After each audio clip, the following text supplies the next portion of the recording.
আসসালামু আলাইকুম। এখন দেখবেন সংবাদ শিরোনাম। ভোটের মাঠে এবার 4টি জোটের লড়াই। যুগপৎ আন্দোলনের সঙ্গীদের নিয়ে সুবিধাজনক অবস্থায় বিএনপি। এবার এনসিপি এলডিপিকে নিজেদের বৃত্তে নিল জামায়াত। নির্ধারিত সময়ে ভোট চাইলেন ডাক্তার শফিক। জোট গড়া নিয়ে তীব্র চাপে এনসিপি। প্রথমবারের মতো গুলশানে অফিস করলেন বিএনপির ভারপ্রাপ্ত চেয়ারম্যান তারেক রহমান। উজ্জীবিত কর্মীরা, অনুপ্রেরণা ও গতিশীলতার আশা নেতাদের। উৎসবমুখর পরিবেশে সারা দেশে কর্মী সমর্থকদের নিয়ে প্রার্থীদের মনোনয়নপত্র দাখিল। ফরম সংগ্রহ ও জমাদান শেষ হচ্ছে কাল। এতক্ষণ দেখছিলেন সংবাদ শিরোনাম, এখন দেখবেন বিস্তারিত। এখন পর্যন্ত যার সমীকরণ, তাতে 4টি জোটে ভাগ হয়ে নির্বাচনে লড়তে যাচ্ছে রাজনৈতিক দলগুলো। প্রধান জোটে বিএনপি ও যুগপৎ আন্দোলনের শরিকরা। তাদের বিপরীতে এনসিপি এলডিপি নিয়ে জোটের চূড়ান্ত ঘোষণা আজই দিয়েছে জামায়াত। কমিশনের ঘোষণা অনুযায়ী মনোনয়নপত্র জমা দেয়া যাবে আগামীকাল সোমবার পর্যন্ত। আসন সমঝোতা চূড়ান্ত করতে দলগুলো অপেক্ষা করতে পারে মনোনয়নপত্র প্রত্যাহারের শেষ দিন পর্যন্ত। মাস দুয়েক আগেই 237 আসনে ধানের শীষের প্রার্থী ঘোষণা করে বিএনপি। পরে 2 দফায় মোট 272 আসনে প্রার্থী ঘোষণা করা হয়। এটাকেই ধরে নিতে হবে যে আমাদের সবচেয়ে অ্যাপ্রোপ্রিয়েট প্রার্থী তালিকা।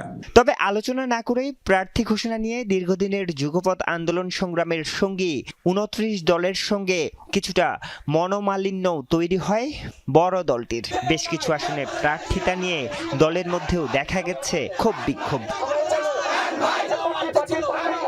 দীর্ঘ আলাপ আলোচনার পর শেষ পর্যন্ত 16টি আসনে যুগপৎ আন্দোলনের শরিকদের ছেড়ে দিয়েছে বিএনপি। আর অন্তত 10টি আসন নিয়ে চলছে আলোচনা। ভারপ্রাপ্ত চেয়ারম্যান তারেক রহমান দেশে ফেরার পর শেষ মুহূর্তে প্রার্থী ও আসন বদল হয়েছে কয়েকটিতে। ঢাকা 17 আসনে মনোনয়ন নিয়েছেন তারেক রহমান নিজে।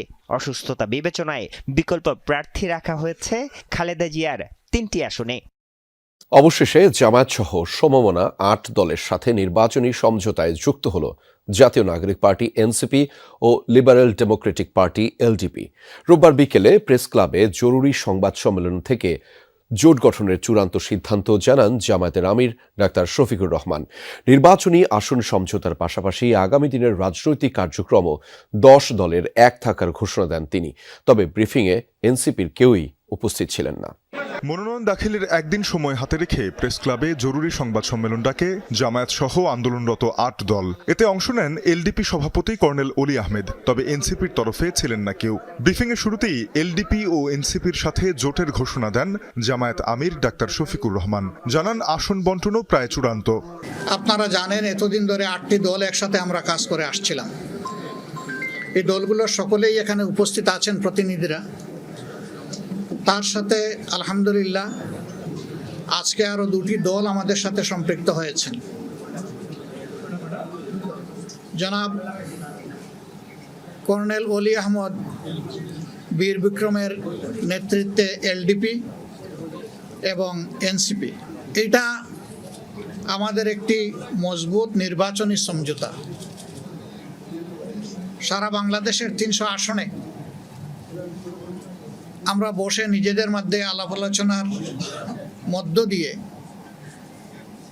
বিভিন্ন আসন আমাদের মধ্যে আমরা নির্ধারণ করেছি। নিজ কার্যালয়ে প্রথম অফিস করলেন বিএনপির ভারপ্রাপ্ত চেয়ারম্যান তারেক রহমান। দুপুরে গুলশানে চেয়ারপারসনের কার্যালয়ে তাকে স্বাগত জানান দলের স্থায়ী কমিটির সদস্যরা। এই কার্যালয়ে তারেক রহমানের এটি প্রথমবারের মতো আসা, যার মধ্য দিয়ে নতুনভাবে শুরু হলো রাজনৈতিক পথ চলাও।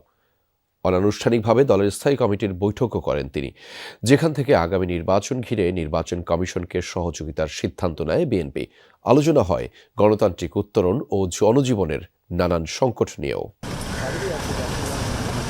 চেয়ারপারসনের কার্যালয়ে প্রথমবারের মতো বিএনপির ভারপ্রাপ্ত চেয়ারম্যান তারেক রহমান। নির্বাসিত জীবন শুরুর পর চালু হওয়া এই কার্যালয়ে এর আগে আর আসা হয়নি তাঁর।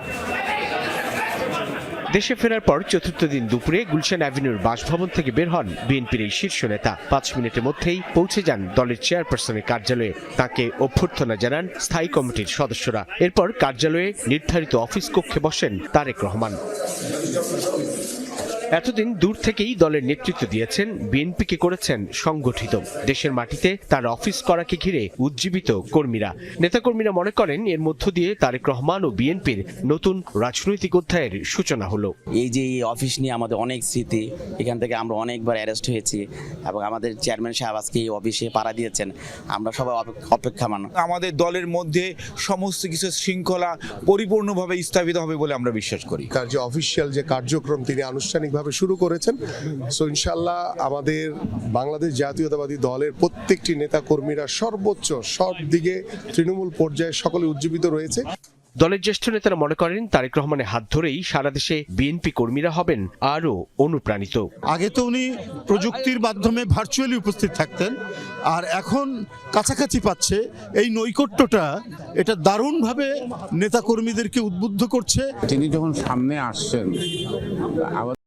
ত্রয়োদশ জাতীয় সংসদ নির্বাচনে মনোনয়ন সংগ্রহ ও দাখিলের জন্য হাতে আছে আর মাত্র একদিন।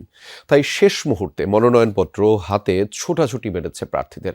নির্বাচন কমিশনের তথ্য মতে রবিবার পর্যন্ত সারা দেশে মনোনয়নপত্র সংগ্রহ করেছেন ২,৭৮০ জন। জমা দিয়েছেন ৩১ জন।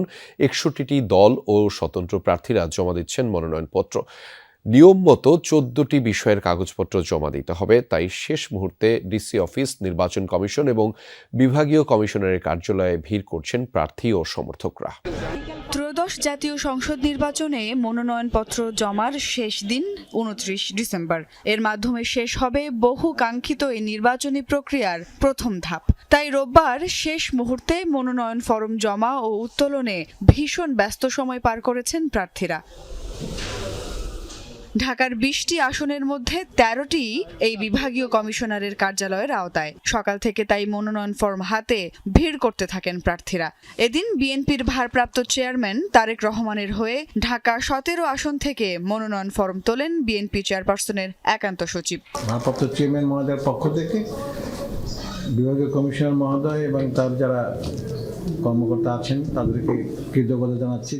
এই আসনে তারেক রহমানের প্রতিদ্বন্দ্বী জামায়াতে ইসলামীর ডাক্তার এস.এম. খালিদুজ্জামান। বিকেলে মনোনয়ন ফর্ম জমা দিয়ে তিনি হাড্ডাহাড্ডি লড়াইয়ের আশা প্রকাশ করেন। জনগণ এবার কোনো দল দেখে ভোট দেবে না বলেও বিশ্বাস তার। নতুন জেনারেশন এই অ্যান্ড্রয়েড যুগে তারা এই ব্যক্তি যিনি ভোটে দাঁড়াচ্ছে তাদের অতীত রেকর্ড, তাদের শিক্ষাগত যোগ্যতা, তাদের বর্তমান যোগ্যতা এবং সামনে দেশকে তারা কিভাবে এগিয়ে নিয়ে যেতে পারে সেটা দেখেই তারা ভোট দিবে।